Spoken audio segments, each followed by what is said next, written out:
দীর্ঘ ৫ মাসের বিরতির পর টেস্ট খেলতে নেমেছে বাংলাদেশ দল। আয়ারল্যান্ডের বিপক্ষে ২ ম্যাচ টেস্ট সিরিজের প্রথমটি এরই মধ্যে শুরু হয়েছে সিলেট আন্তর্জাতিক ক্রিকেট স্টেডিয়ামে।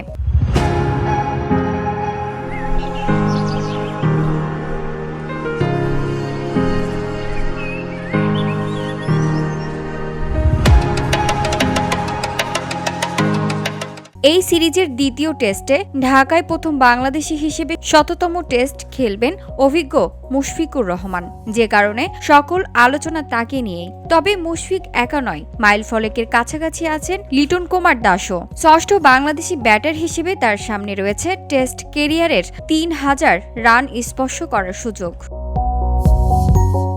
এখন পর্যন্ত ৫১ টেস্টে তার নামের পাশে রয়েছে ২৯,০২৯ রান। এই সিরিজে ৭১ রান করতে পারলেই টুকে যাবে ৩,০০০ই ক্লাবে। ক্যারিয়ারের ১৮টি অর্ধশতকের পাশাপাশি আছে ৪টি শতকও।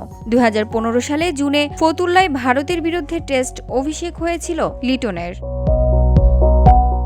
VOD Bangla news desk.